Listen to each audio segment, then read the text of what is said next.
कि भटके हों को गुरु संभालता है, लेकिन गुरु का होना चाहिए। जिसने गुरु को ही पीठ दिखा दी हो, गुरु उसको कैसे संभाल लेगा? गुरु के सन्मुख हो तो गुरुमुख कहलाते हो, लेकिन गुरु के विचारों को त्याग देते हो तो मनमुख कहलाते हो। मन की आज्ञा में चलते हो, मन के कहे में बहकते हो। अरे गुरु की बहक में आओ। गुरु जो कहता है, गुरु का स्वार्थ नहीं है, तुम्हारे लिए तुम्हारा हित करता है। अब तो समझते ही नहीं। छोटी सी बात मेरे से कहे बिना नहीं रहा जाता। सुबह 5 बजे निकलता हूँ, सत्संग होता है, 3 घंटे तक आपके सामने बैठता हूँ। थोड़ा बहुत इधर उधर चलो, भंडारा देख लिया, लड़कियाँ सेवा करती हैं ये देख लिया, क्या क्या प्रसाद बनाया देख लिया, दृष्टि डाल दी, प्रसाद शुरू करने का हुक्म दे दिया। देखता हूँ कि नहीं? 3 घंटे बैठता हूँ, सारे बात करते हैं उस दौरान भी। फिर सत्संग घंटा 1.5 घंटा सत्संग भी होता है। फिर नामदान का टाइम भी होता है, घंटा 1.5 घंटा उसमें भी लगता है। फिर 2 घंटे 2.5 घंटे का सफ़र भी होता है। लेकिन फिर भी मतलब इन सोच क्या बताऊं। कल अपने DFO साहब थे, मैंने पूछ लिया, मैं क्या हालचाल है? बोला जी हालचाल क्या है, कभी यूं घूमते हो जिद हमारी स्टॉल पर नहीं आते आप, किताबों वाली पर हमारी स्टॉल पर नहीं आते आप, और सब जगह जाते हो। अरे रात दिन तुम्हारे पास रहने लगा, स्टॉल पे जाने के बाद में स्टॉल तिर जाएगी कि तुम उसमें विमान में बैठ के तिर जाओगे। मतलब तुम्हारा हित इतना ही है कि मैं तुम्हारी जाके हर आदमी की हाजिरी मारूं। तुम्हारे ख्यालात क्या है, सोच क्या है तुम्हारी? कभी ये भी सोचते हो कि बेचारा कब से बैठा है, इसने कितनी देर से सबसे बात भी करता है, और इतना लंबा चौड़ा बैठना तुम्हारे लायक है क्या? आपसे 2 कदम चला नहीं जाता, उससे तुलना कभी नहीं करते। पर पीड़ा को क्या समझेंगे?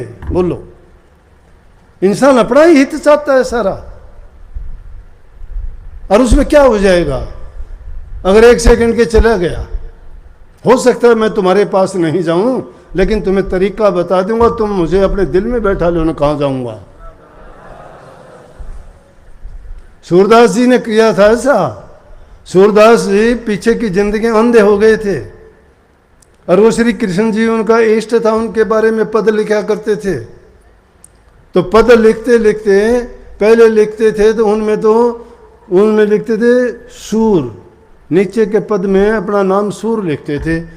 लेकिन अंधा होने के बाद वो लिख नहीं पाए। परंतु क्या कहते हैं कि जो भी वो उन्होंने उस अंधा होने पर पद लिखे, उन पदों को श्री कृष्ण जी लिखते थे उनके लिए, और श्री कृष्ण जी प्रकट होकर लिखते थे। और वो किस तरह से उनके उन पदों में आज भी पहचान है, उनमें उन्होंने सूर श्याम लिख दिया। पहले के पदों में सूर था जब वो आंखों से देखते थे, और बाद के जो श्री कृष्ण जी ने लिखे उनमें सूर श्याम लिखा है। तुलसीदास जी के साथ भी यही थी। तुलसीदास गोस्वामी तुलसीदास जी ने जब रामायण लिखी ना, तो रामायण लिखते वक्त रामायण के जितने पात्र थे, राम, लक्ष्मण, माता सीता, हनुमान जी, वो जंगल, वो वन, वो हिरण, वो मारीच, वो रावण, वो समुद्र, वो पहाड़, वो रास्ता, वो पुल बनाना, जब वो साक्षात अपनी आंखों के सामने देखते जाते हैं, लिखते जाते हैं, साक्षात उनकी आंखों के सामने हैं, थे उनकी आंखों के सामने। अतिशोक्ति नहीं है ये।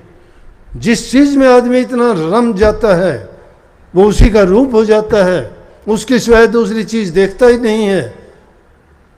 इसीलिए तो उन भक्तों के गीत और बात गाई जाती हैं जिन्होंने पत्थर में प्रकट कर लिया, मूर्तियों में प्रकट कर लिया, पानी में प्रकट कर लिया, डूबते हुओं को बाहर निकाल के लेके आए, उनके लिए क्या क्या उन्होंने रख दिया, उनकी जगह जाके उन किसी की सेवा उन्होंने की, उनकी जगह जाके नौकर की तरह उनका काम किया।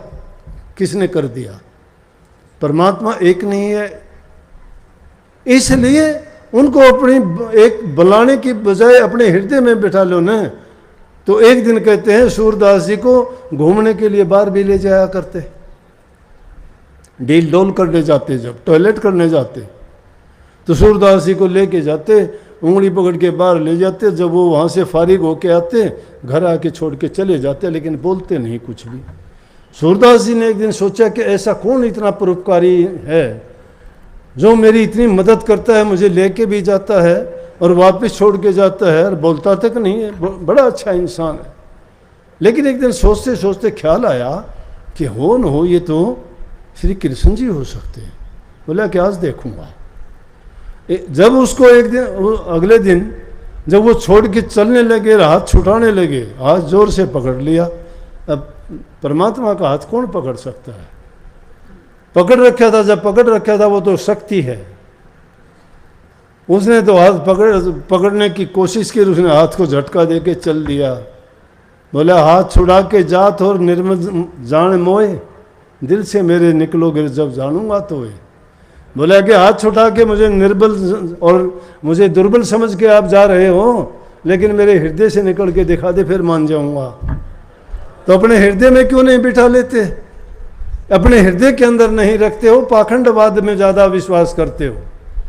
जो प्रेम करता है वो अपने हृदय में रखता है, उसको दिखाने की, बताने की, कहने की।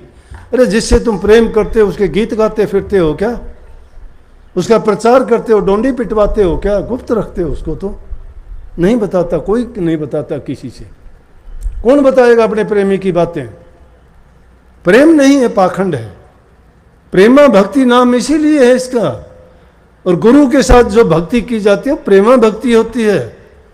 जिस शिष्य का अपने गुरु से आशिक और मासूक जैसा प्यार नहीं है तो झूठा है, कपट है, भरम है, झूठ है उसमें।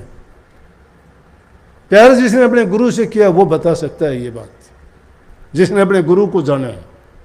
नहीं तो गुरु नहीं, वो तो कलयुग धर्म निभाते हो तो निभाओ, ठीक है।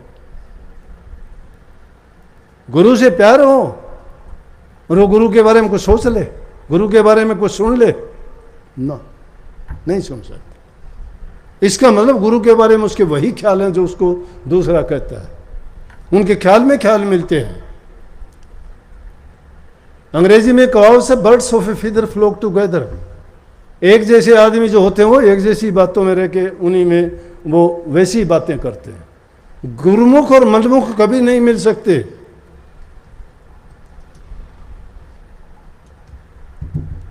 जिनकी जो सच्चाई के साथ लगते हैं ना, वही